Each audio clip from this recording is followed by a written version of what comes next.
ఎన్నికలకు దాదాపుగా line clear అయిపోయిందా? ఒక క్లారిటీ వచ్చిందా?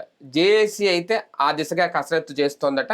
అయితే జమిలీ ఎన్నికలు 2 దశలుగా నిర్వహించడానికి సిద్ధమవుతున్నారు అనేది 2029తో పాటు అలాగే 2034 నాటికి, అంటే తొలి దశ 2029లో చేసి 34కి మొత్తం పూర్తి స్థాయిలో ఇక దేశం అంతా ఒకే ఎన్నిక విధానాన్ని అమలు చేయాలి అనేది. అయితే ఇది ఎంతవరకు సక్సెస్ అవుద్ది అనేది కూడా, అలాగే అన్ని రాష్ట్రాలు ఏకాభిప్రాయంతో ఉంటే ఖచ్చితంగా అవుతుంది అనేది. ఇందులో కొన్ని రాష్ట్రాలకి ప్రభుత్వాలకి కాల పరిమితి తగ్గిస్తారు, కొన్ని రాష్ట్రాలకు కూడా పెంచుతారు. ఆ పెంచే వాటిలో దక్షిణాదిలో కొన్ని రాష్ట్రాలు ఉన్నాయి, తెలంగాణ అలాగే. ఆంధ్రప్రదేశ్ అయితే మాత్రం యథావిధిగా 2029లోనే ఉంటుందనేది. అంటే ఇప్పటికే జమిలీ ఎన్నికల మీద చాలా ప్రచారాలు జరుగుతూ వస్తున్నాయి కాబట్టి ఇది ఫైనల్ వ్యూహమా, ఎంతవరకు జమిలీ ఎన్నికలకు దగ్గరలో ఉన్నాం, ఇదే అంశం మీద చర్చించే ప్రయత్నం చేద్దాం. సార్, ఇంకా అంటే ఒక లైన్ అయితే క్లియర్ అయిపోయిందా నిజంగా? ఈ 2 దశల వ్యూహమేనా కరెక్ట్? ఇంకా ఆ దిశగానే వెళ్ళబోతుందా కేంద్రం కూడా? అంటే వీళ్ళు రాసిన వార్త ప్రకారం చూసుకున్నప్పుడు అది జాయింట్ పార్లమెంటరీ కమిటీ సిఫార్సులు అంతే. జమిలీ ఎలక్షన్ కింద వరకు బిల్లు ఏం తీసుకురాల. ముందు అసలు 2/3 మెజారిటీ వచ్చేదాకా ఏ బిల్లు తీసుకురారు.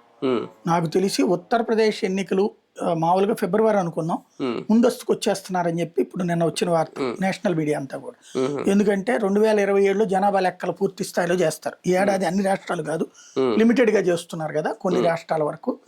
వచ్చే ఇప్పుడు జరుగుతుంది మన దగ్గర, తర్వాత వచ్చే ఏడాది జనాభా లెక్కలు జరుగుతాయి. ఈ జనాభా లెక్కల లోపు అక్కడ సీరియస్ ఎఫర్ట్ నడుస్తున్నాయి. దేశవ్యాప్తంగా పూర్తిగా 2027 ఎండింగ్ కి జనాభా లెక్కలు పూర్తి కావాలి. ఆ తర్వాత నియోజకవర్గ ఇవన్నీ జరుగుతాయి. కాబట్టి ఈ లోపు ఆ 2027లో అది కావాల్సి వస్తుంది. కాబట్టి 2027 జనవరి ఫిబ్రవరి లోపు, జనవరికి ఎన్నికలు అయిపోవాలి, ఫిబ్రవరికి కొత్త ప్రభుత్వాలు ఏర్పాటు కావాలి. ఉత్తరప్రదేశ్ కానీ పంజాబ్ కానీ ఇవన్నీ కూడా. ఆ 5 రాష్ట్రాల ఎన్నికలు, ఉత్తరాఖండ్, ఉత్తరప్రదేశ్, పంజాబ్, మణిపూర్, ఇట్లాంటి మొత్తం 5 రాష్ట్రాలకు సంబంధించిన ఎన్నికలు ప్రీ పోల్ కాబోతున్నాయి. ప్రీ పోల్ అంటే ఈ ఏడాది నవంబర్ డిసెంబర్లో జరిపే అవకాశాలు ఉన్నాయట. 27లో జరగాలి, 27 ఫిబ్రవరికి పూర్తి అయిపోవాలి. ఫిబ్రవరిలో కొత్త ప్రభుత్వాలు ఏర్పడాలి. అంటే డిసెంబర్ జనవరిలో జరుపుతారు ఎన్నికలు. జనవరిలో జరుపుతారు లెక్క ప్రకారం. ఫిబ్రవరి 15లో పూర్తి చేసి ఫిబ్రవరి చివరికి ప్రభుత్వాలు ఏర్పడక అవకాశం ఇస్తారు. అంటే ఒక నెల 2 నెలలు అంతే, మరీ ముందుకే రావట్లేదు. ఆ 2 నెలలకి ఇదైతే గనక ఇది పూర్తి అయిపోతుంది. ఇది అక్టోబర్ నవంబర్కి అంటున్నారు. నవంబర్కి పూర్తి అయిపోతే 5 రాష్ట్రాల ఎన్నికలు బీజేపీ గనక ఉత్తరప్రదేశ్ గెలిచిందా మొత్తం సీన్ మారిపోతుంది. ఎందుకంటే ఇప్పుడు పెద్ద పరీక్ష దానికి. క్రిందటిసారి గెలిచి 2014లో దీంట్లో గెలిచింది, పార్లమెంట్ 73 స్థానాల దాకా వచ్చింది. తర్వాత 330 దాకా ఇది మీద గెలిచింది అసెంబ్లీ. అంటే మొత్తం వాళ్ళకి 403 ఉన్నాయి, 330 దాకా గెలిచింది అప్పుడు. తర్వాత 2016లో అసెంబ్లీ ఎన్నికల్లో అనమాట అట్లా గెలిచింది. తర్వాత 2019 పార్లమెంట్ ఎన్నికల్లో అయిపోయింది బీజేపీ పైన అన్నారు, 68 దాకా గెలుచుకొచ్చింది పార్లమెంట్ సీట్లు కూటమిగా. గెలుచుకున్న తర్వాత అసెంబ్లీకి వచ్చేటప్పుడు 260 దగ్గర గెలిచింది. ఏంటయ్యా అంటే వీళ్ళు కాంగ్రెస్ పార్టీ వెనక నుంచి గేమ్ నడిపి ఏది బహిరంగంగా పొత్తు కాకుండా ఇండైరెక్ట్ పొత్తుతో సమాజ్వాదీ పార్టీకి చేశారు. ప్రియాంక గాంధీ వాద్రాన్ని ముందు పెట్టారు. ఆ తెర వెనకాల ఈ కథ అంతా నడుపుకొచ్చారు. అయినా సరే 2019లోనేమో పార్లమెంట్ స్థానాలు కొంత తగ్గినాయి, అంత ముందు పోల్చుకుంటే 14తో పోల్చుకుంటే. కానీ 2/3 గెలుచుకున్నారు పార్లమెంట్ సీట్లు. అసెంబ్లీ కూడా ఆ విధంగానే తగ్గినాయి వాళ్ళకి సీట్లు. 260 270 సాధించారు అక్కడ. అది అయిపోయింది 2019 అంటే 21లో జరిగింది ఎన్నికలు. ఇప్పుడు లెక్క ప్రకారం మనకి 24 అంటే 26లో జరగాలి ఎన్నికలు. ఈ లెక్క ప్రకారం 24 పార్లమెంట్ ఎన్నికలు దెబ్బతిన్నారు. సమాజ్వాదీకి కాస్త ఎంపీలు ఎక్కువ వచ్చినాయి, సమాజ్వాదీ వీళ్ళందరూ గెలుచుకున్నారు. అంతకుముందు ఉన్నటువంటి ఆ డామినేషన్ తగ్గింది. అదే దెబ్బతినడానికి కారణమైంది నా సౌత్ ఇండియాలో కాస్త వీళ్ళతో వాళ్ళతో పొత్తుల వల్ల, అటు జేడీఎస్ ఇటు తెలుగుదేశం పొత్తుల వల్ల సంకీర్ణం ఏర్పడాల్సి వచ్చింది. 240కే రావాల్సి వచ్చింది. అది ఒక పెద్ద మైనస్ వీళ్ళకి. దాన్ని దృష్టిలో పెట్టుకుని ఈ దఫా రావాలి అక్కడ. ఇప్పుడు ఈ అసెంబ్లీ ఎన్నికల్లో సాధించాలి వీళ్ళు. మొన్న దాని దెబ్బతోనే అఖిలేష్ యాదవ్ ఇక మేమే గెలిచామంటున్నాడు, మాదే కథ అని చెప్తున్నాడు. ఆ నేపథ్యంలో ఇప్పుడు ఏం చేస్తారన్నటువంటిది ఆసక్తిగా ఉంది. అది గెలిస్తే ఎన్ని కథలు మారిపోతాయి. 2/3 వెంటనే ఇప్పుడు అవి కూడా వచ్చేస్తాయి. దాన్ని ఏమంటారు, మహిళా రిజర్వేషన్, సీట్ల పెంపు, అవి అప్పుడు అవసరమైతే డిఎంకే కూడా వీళ్ళకి మద్దతు ఇచ్చేస్తే అంటే అవసరమైతే నిజంగా ముందు వచ్చేస్తే నార్త్ లో ఇంకా అన్ని కంప్లీట్ అయిపోయినట్టు అవుతాయి రేపటితో. అదే ఒకవేళ జనవరిలో అయిపోతే. ఎన్డీఏ కూటమిలోకి డిఎంకే వచ్చిన ఆశ్చర్యపోనక్కర్లేదు, తృణమూల్ కాంగ్రెస్ లో ఎంపీల అవతలకు వచ్చిన ఆశ్చర్యపోనక్కర్లేదు. రేపు డిసెంబర్ కథ ఏంటనేది తేలిపోతుంది. అంటే ఆ ఎఫెక్ట్ సౌత్ మీద ఉంటుందా ఖచ్చితంగా? ఖచ్చితంగా ఉంటుంది. ఎందుకంటే అప్పుడు తెలంగాణ మీద కాన్సన్ట్రేట్ చేస్తారు, కర్ణాటక మీద కాన్సన్ట్రేట్ చేస్తారు, అన్నిటి మీద కాన్సన్ట్రేషన్ పెరిగిపోతుంది. ఇప్పుడు వాళ్ళకున్న పరీక్ష అదే. కానీ ఒకటి సార్, అంటే ఈ 2 దశల్లో జరిగితే పదవీ కాలం ఒకవేళ పెంచితే ఓకే కొన్ని రాష్ట్రాలు, అదే కుదింపు అనేది అక్కడ ఇబ్బంది అవుదా, యాక్సెప్ట్ చేస్తాయా? అంటే 34లో 2వ దశలో పెట్టినప్పుడు కొన్ని ముందుకు రావాల్సి వస్తుంది, అంటే వాళ్ళు కొంత పదవీ కాలాన్ని వదులుకోవాల్సి వస్తుంది కొన్ని రాష్ట్రాలు. అదేం కాదు, మామూలుగా మనకున్న రూల్ ప్రకారం కూడా దాన్ని ఏమంటామంటే 6 నెలల ముందు కానీ 6 నెలల తర్వాత పెట్టకూడదు, 6 నెలల లోపు ఎప్పుడైనా పెట్టచ్చు. అంటే ఎన్డీఏ ప్రభుత్వాలు అయితే ఓకే అంగీకరిస్తాయి, ఎన్డీఏ పాలిత రాష్ట్రాలు లేదు, ఒకటే కదా ఉంది దాంట్లో ఓవరాల్ గా. ఇవన్నీ ఎన్డీఏ పాలిత రాష్ట్రాలే. అవును, ఇవి ఉత్తరప్రదేశ్, ఉత్తరాఖండ్, మణిపూర్ అన్ని ఎన్డీఏ పాలిత రాష్ట్రాలే కాబట్టి ఏం అబ్జెక్షన్ చేయరు అక్కడ. అవును. కానీ జమిలీ ఎన్నికలు అనేది ఇప్పుడు తెలుగు రాష్ట్రాలకే రేపొద్దున్న అంటే 29లోనే యథావిధిగా జరుగుతాయి, ఇబ్బంది ఏమి ఉండదు. దానివల్ల ప్రభావం ఏమన్నా ఉంటుందా ఇమీడియట్ గా వీళ్ళు ప్రకటిస్తే కనుక? అదే అంటే దాన్ని ఎలాగ సెట్ చేయాలన్న దాని చుట్టూతోనే వీళ్ళు ఉన్నటువంటి. ఇప్పుడు క్రిందటిసారి ఏమైంది అంటే ఓట్ల విషయంలో నేను అడిగేది, ఓట్లకి సంబంధించిన దాంట్లోనే ప్రధానంగా ఎదురయ్యేటటువంటి అంశం ఏంటంటే ఏ రేంజ్ లో తీసుకురాగలరు అన్నటువంటి చూసుకుంటారు. జమిలీ ఎలక్షన్ లో గనక వీళ్ళకి ఫుల్ మెజారిటీ వచ్చేసి మళ్ళీ అధికారంలోకి వచ్చింది అనుకోండి, ఆ తర్వాత వీళ్ళకి సపోర్ట్ చేయడానికి శివసేనలో వాళ్ళు రావచ్చు. ఎన్సీపీ ఇప్పుడు శరద్ పవార్ పరిస్థితి అయిపోతుంది కాబట్టి వాళ్ళు రావచ్చు. విలీనాలు ఇక టోటల్ సమీకరణం మారిపోతుంది. ఈ ఏడాది జరగబోయేటట్టు ఉత్తరప్రదేశ్ ఎలక్షన్ ఆధారంగా భవిష్యత్ రాజకీయ సమీకరణం మారుతుంది. ఇప్పుడు అందుకని అర్జెంట్ గా కాక్రోచ్ పార్టీని దించుతున్నది డీప్ స్టేట్ వాళ్ళు కొంచెం హడావిడి చేస్తే ఓట్లను దెబ్బతీయచ్చు, ఉత్తరప్రదేశ్ లాంటి చోట్ల హడావిడి చేయొచ్చని.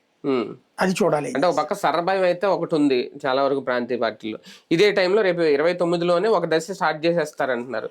అన్ని మన తెలుగు రాష్ట్రాలు ఒకేసారి ఎన్నికలు జరిగితే కనుక ఖచ్చితంగా ఈ కాన్ఫ్లిక్ట్ ఇప్పుడు అక్కడ ఓటర్లు లేదంటే ఇక్కడ ఓటర్లు ఇది ఉంటుంది. ఖచ్చితంగా పోలింగ్ అయితే తగ్గుద్దా 2 రాష్ట్రాల్లో, అది ఎఫెక్ట్ అవుదా? అట్లేముండదు. అంటే ఇప్పుడు మెయిన్ ఈ ప్రాంతీయ పార్టీల భయం కూడా ఏంటంటే జాతీయ ఎన్నికలతో పాటు జరిగినప్పుడు ఆ ఇంపాక్ట్ రాష్ట్ర ఎన్నికల మీద కూడా ఉంటది. కేసీఆర్ ఎందుకు 2019 ముందే వెళ్ళి కేంద్రాన్ని మాట్లాడుకుని బతిన్లాడుకుని ఎన్నికల సంఘంతో మాట్లాడి 2018 డిసెంబర్కి వెళ్ళిపోయాడు ముందస్తు ఎన్నిక. అసెంబ్లీ ఎన్నికలలో అతనికి ఫుల్ మెజారిటీ వచ్చింది, 2/3 మెజారిటీ వచ్చింది, అదే 78-80 వచ్చినాయి. తీరా చూస్తే అప్పుడు ఎంత వీళ్ళకి వచ్చిందని 2018లో బీజేపీకి ఇతను ఒక్కడే గెలిచాడు, అతని పేరేంటి, రాజాసింగ్ ఒక్కడే, ఒక్క సీట్. కాంగ్రెస్ పార్టీ 21కే పరిమితమైంది. 21 + 1 22, మిగతా 117లో 22, మిగతా వాళ్ళే కదా కొట్టింది. అలాంటి స్టేజీ నుంచి వెంటనే జరిగిన పార్లమెంట్ ఎన్నికలు చూడండి, 2019లో 9 సీట్లే వచ్చినాయి బీఆర్ఎస్కి. జాతీయ రాజకీయాల్లోకి వచ్చేటికి బీఆర్ఎస్ని కాన్సెప్ట్ చేయాల. అప్పుడే బీజేపీకి 4 ఎంపీ సీట్లు వచ్చినాయి, కాంగ్రెస్కి 3 ఎంపీ సీట్లు వచ్చినాయి. అంతకుముందు ఒక్క పార్లమెంట్ సీటుకి పరిమితం అయినటువంటి బీజేపీకి 4 ఎంపీ సీట్లు అంటే 4 ఏళ్ళు 28 అసెంబ్లీ సీట్లకి సరిపడా వచ్చినట్టే కదా. ఈవెన్ మొన్న పార్లమెంట్ ఎన్నికలు అసెంబ్లీ ఎన్నికలు చూడండి, మన 2023లో తెలంగాణకి అసెంబ్లీ ఎన్నికల్లో చూడండి, కాంగ్రెస్కి 64 దాకా వచ్చినాయి, బీఆర్ఎస్కి 39 వచ్చినాయి, బీజేపీకి 8 వచ్చినాయి, అంతే కదా. సిపిఐకి 1 ఇట్లాగొచ్చినాయి. అదే మొన్న పార్లమెంట్ ఎన్నికల వెంటనే జరిగిన పార్లమెంట్ ఎన్నికలు ఏమొచ్చినాయి, బీఆర్ఎస్ 0, ఎంఐఎంకి 1, సరే 1కి వాళ్ళకి 7 అసెంబ్లీ సీట్లు కూడా కరెక్ట్ గానే వచ్చినాయి. అదే బీజేపీకి 8 పార్లమెంట్ సీట్లు వచ్చినాయి, 8 ఏళ్ళు 56 రావాలి అసెంబ్లీ సీట్ లెక్క ప్రకారం. మరి అంత ముందు వచ్చింది 8. అంటే ఇంపాక్ట్ ఎంత తేడా ఉందో చూడండి. జాతీయ రాజకీయాలతో కలపగా జరుపుంటే మన 2023లో 24లో అన్నిటితో వాటి జరుగుంటే ఖచ్చితంగా బీజేపీ ప్రతిపక్ష స్థానానికన్నా వచ్చిండేది, బీఆర్ఎస్ సంకరాగిపోయేది. అది ఇక్కడ రాజకీయం. ఇప్పుడు ఈ సంకీర్ణాలు వద్దనేది, ఇది జమిలీ ఎలక్షన్లు వద్దనేది ప్రాంతీయ పార్టీల భయం. అదే పైదాంతో ఇప్పుడు జేడీఎస్ అంటే అసెంబ్లీకి విడిగా జరిగినప్పుడు బాగానే సాధించి, ఈవెన్ తక్కువ సీట్లు వచ్చినా వాళ్ళతో కలిసి కాంగ్రెస్ తో కలిసి ప్రభుత్వం ఏర్పాటు చేశాడు కదా కుమారస్వామి. అవును. అలాంటి స్టేజ్ వచ్చింది. అదే పార్లమెంట్ ఎన్నికలకు వచ్చేటికి వీళ్ళు ఇచ్చిన సీట్ తీసుకుని వెళ్ళవలసి వచ్చింది. అందులో కూడా ఓడిపోయిన పరిస్థితుంది. అట్లా ఉంటాయి. భారతీయ జనతా పార్టీ తన గెలుపుకు వ్యూహాత్మకంగా అడుగులు వేసుకుంటుందా? దానికి ఈ 5 దారులు ఎంచుకుందాం. ఒకటి ఏంటంటే పార్లమెంట్ నియోజకవర్గాల పునర్విభజన, రెండోది మహిళా రిజర్వేషన్లు, మూడోది వచ్చి ఇప్పుడు జనగణన, ఆల్రెడీ ఇప్పుడు 4వది ఇస్తారు, ఇప్పుడు 5వది జమిలి. ఇవన్నీ పెర్ఫెక్ట్ గా అమలైతే అన్ని రాష్ట్రాల్లో కూడా ఇటు దక్షిణాదిలో కూడా భారతీయ జనతా పార్టీ బలం పెరుగుద్దా, ఆ దిశగా వెళ్తుందా? అంటే ఇక్కడ సమస్య ఎక్కడ వస్తుందంటే ఇది భారతీయ జనతా పార్టీ చేతిలో ఉంది కాదు, భారతీయ జనతా పార్టీ చేసేది కూడా కాదు దీంట్లో. అంటే ఎక్కువ ఇందులో పాజిటివిటీ బీజేపీకి కనిపిస్తుంది. అంటే అంచనా అట్లాగే ఉంటది సహజంగా. కానీ మోడీకి కానీ వీళ్ళకి సమస్య ఏమంటే ఎందుకు ఈ ప్లానింగ్ ఫస్ట్ నుంచి వాళ్ళ కాదు ఇది. అటల్ బిహారీ వాజ్పేయి ప్రస్తావించారు మొదట, తర్వాత కాంగ్రెస్ పట్టించుకోవాలా. ఒకప్పుడు మనకి స్వతంత్రం వచ్చాక 1952 నుంచి కేంద్రానికి అసెంబ్లీకి ఒకేసారి ఎన్నికలు జరిగాయి. 3 టర్మ్స్ అట్లాగే జరిగినాయి 67 దాకా. ఈ లాల్ బహదూర్ శాస్త్రి మరణం తర్వాత ఇందిరాగాంధీ టేకప్ చేసిన తర్వాత నుంచి రచ్చబిగినైంది. ఆవిడ కొన్ని రాష్ట్ర ప్రభుత్వాలను రద్దు చేయడం, కొన్ని రాష్ట్ర ప్రభుత్వాలు వేరే పార్టీలు వచ్చినాయి. అప్పటిదాకా ఓన్లీ కాంగ్రెసే దేశం అంతా. ఆ తర్వాత కొన్ని ప్రాంతాల్లో కమ్యూనిస్టులు గెలవడం, బెంగాల్ లాంటి చోట్ల, ఈ మధ్యలో కొన్ని చోట్ల ప్రభుత్వాలను ఈవిడ రద్దు చేయడం వల్ల జరిగిన ఎన్నికలు, ఇట్లాగా మార్పు వచ్చినాయి. కానీ మామూలుగా అయితే కనుక అట్లా కదా, ఎమర్జెన్సీ ఎత్తేసినప్పుడు దేశవ్యాప్తంగా ఎన్నికలు జరిగినాయి. మళ్ళీ అది పార్లమెంట్కి జరిగింది. పార్లమెంట్ వేరే, అసెంబ్లీలకు వేర్లైనాయి. అట్లాగా నడిచినాయి. ఇప్పుడు జమిలీ ఎలక్షన్లు వీళ్ళు చెప్పేది ఏంటంటే ఇవాళ ఈయన చెయ్యాలి, ఇది మోడీ దేశం అంతా ఏయో చేద్దాం అనుకున్నాడు. ఎలక్షన్ కోడ్ వస్తాయని ఆపేయాలి కదా. రేపు మళ్ళీ ఎలక్షన్ కోడ్ వచ్చేస్తుంది ఇంకొక 3 నెలల్లో. ఎలక్షన్ కోడ్ బిగిన్ అయ్యే ఎలక్షన్ ఈ ప్రాసెస్ అంతా అవడానికి ఇంకో 2-3 నెలలు పడుతుంది. 6 నెలల పాటు, కనీసం 4 నెలల పాటు ఏ పని చేయడానికి వీల్లేదు. అంటే దేశంలో కొన్ని తీసుకుంటున్నారు వీళ్ళు ముందుగా, కానీ అది ఆయా రాష్ట్రాలకు వర్తించదు. యూనిఫామ్ గా చేయడం కుదరదు. మళ్ళీ రేపు ఎన్నికలు అయిన తర్వాత ఇంకొక 6 నెలల కల్లా వచ్చేస్తుంది. 6 నెలలకు ఒకసారి బల్క్ ఒక రాష్ట్రానికి, 2 రాష్ట్రాలకు, 3 రాష్ట్రాలకు వస్తున్నాయి. దానివల్ల ఒక సమస్య. అట్లాగే స్థానిక ఎన్నికలు మళ్ళీ ఇప్పుడు చూడండి, హిమాచల్ ప్రదేశ్ రేపు ఈ ఎన్నికలతో పాటు జరుగుతాయి 5 రాష్ట్రాలతో. అదే హిమాచల్ ప్రదేశ్కి వచ్చేటప్పటికి ఇప్పుడేమో స్థానిక ఎన్నికల్లో బీజేపీ గెలిచింది, అధికారంలో ఉంది కాంగ్రెస్ పార్టీ. ఇప్పుడు ఆ ఎన్నికలు జరిగే టైంలో ఎలక్షన్ ఆపు కూర్చోవడమే కదా. ఇంకోటి, ఎప్పుడైతే ఈ రిజల్ట్ వచ్చుద్దో ఆ గవర్నమెంట్ మీద గ్రిప్ పోతుంది. ఆ గవర్నమెంట్కి అధికారులు మాట్లాడడం. ఇప్పుడు అక్కడ హిమాచల్ ప్రదేశ్ లో బీజేపీ 4 కార్పొరేషన్లకు 3 గెలిచేసుకుంది, జిల్లా పరిషత్తులు 10లో 9 గెలిచేసుకుంది. కాంగ్రెస్ పార్టీ అక్కడ ఒకటి ఇక్కడ ఒకటి అధికార పార్టీ మిగిలింది. రేపు ఇక్కడ అధికారి ఎవడింటాడు అన్నమాట. మీరు ఇక్కడ అబ్జర్వ్ చేస్తే జగన్మోహన్ రెడ్డి మాట శిలాశాసనం లాగా నడిచింది. ఎప్పుడైతే ఎమ్మెల్సీ ఎలక్షన్లలో, గ్రాడ్యుయేట్ ఎలక్షన్లో ఓడాడో అక్కడి నుంచి అధికార యంత్రాంగం మాట్లాడడం మానేసింది, రివర్స్ అవడం బిగిన్ చేసి ఆ దెబ్బ అట్లాగే కొట్టింది. అట్లుంటాయి ఈ లెక్కలన్నీ కూడా. కానీ జమిలీకి లైన్ క్లియర్ అయిందని అనుకోవాలా? ఇంకా ఏమన్నా ఇప్పుడు ఏం కాదు, ఇంకా 2/3 మెజార్టీతో బిల్లు చట్టసభల్లో ఆమోదించాలా, లోక్సభ రాజ్యసభల్లో. ఆ బలం ఇప్పుడు ప్రస్తుతానికి లేదు బీజేపీకి. ఈవెన్ ఈ టర్మ్ లో రాదు. వస్తే గిస్తే వేరే పార్టీ వాళ్ళు వచ్చి జాయిన్ అయితేనే వస్తుంది. అలా కాకుండా రేపు రాజ్యసభలో కొన్ని సీట్లు సాధించి ఉత్తరప్రదేశ్ ఇవన్నీ అయితే రాజ్యసభ వచ్చేటప్పటికి 2028 నాటికి వీళ్ళకి వస్తుంది బలం. లోక్సభలో ఈ లోపు అంటే అసెంబ్లీలు గెలిచిన దాన్ని బట్టి వస్తాయి కదా. ఇప్పుడు మహారాష్ట్రలో సీట్లు వస్తాయి, ఒరిస్సాలో సీట్లు వస్తాయి. ఇవన్నిటి కారణంగా 2028కి అంటే ఇప్పుడు ప్రస్తుతం హాఫ్ మెజారిటీ ఉంది కూటమికి. అదే ఇంకొక 16 రావాలి. ఇంకో 16 వస్తే కనుక వీళ్ళు పూర్తిగా 2/3 మెజారిటీ వచ్చిన వాళ్ళు అవుతారు. అది అయినప్పుడు వీళ్ళు పార్లమెంట్ లో 2/3 మెజారిటీతో సీట్లు ఇవ్వాలి. మళ్ళీ లోక్సభలో సాధ్యం కాదు. లోక్సభలో సాధ్యం కావాలంటే ఇప్పుడు ఆ తృణమూల వాళ్ళు చీలిపోయి అన్న ఇటు రావాలి, డిఎంకే వాళ్ళు మద్దతు అన్న ఇవ్వాలి, అవన్నీ జరగాలి. అవన్నీ జరిగే పరిస్థితి లేకపోతే అవ్వదు. ఈ టర్మ్ లో అసలు అవ్వదు. బిల్లు 2/3 మెజారిటీతో అక్కడ ఆమోదం పొందరు కాకుండా సగం అసెంబ్లీలో ఆమోదం పొందాలి. అసెంబ్లీల పరంగా వీళ్ళకి ప్రాబ్లం లేదు, 21 రాష్ట్రాల్లో వీళ్ళే ఉన్నారు కాబట్టి.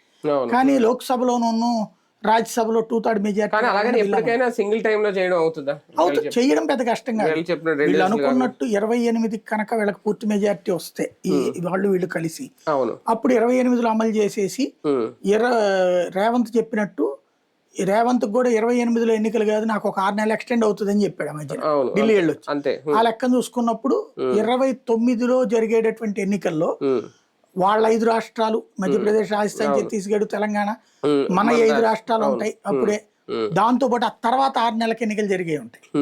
మహారాష్ట్ర అయ్యి ముందు తెస్తారు. మొత్తం దాదాపుగా 15 రాష్ట్రాలు 20 రాష్ట్రాలు ఒకేసారి ఎన్నికలు జరుపుతారు. 2034కి వచ్చేటప్పటికి ఈ రాష్ట్రాలన్నిటితో పాటుగా మున్సిపాలిటీలు, పంచాయతీలు అన్ని ఒకేసారి పెడతారు. 3 నెలల్లో కంప్లీట్ చేసేసుకుని కూర్చుంటారు. ఇక ఆ తర్వాత చేసే ప్రతి ఎన్నికలో కూడా ఒకవేళ మధ్యలో ఎవడన్నా గవర్నమెంట్ పడిపోయింది, నెక్స్ట్ 6 మిగులు ఉంటే అన్నేళ్లకే ఎన్నికలని పెడతారు. అది జరుగుతుంది. మొత్తం మీద 2034 అయితే క్లియర్ అయిపోతుంది కంప్లీట్ గా. జమిలీ ఎన్నికలు వచ్చే అవకాశం ఉంది.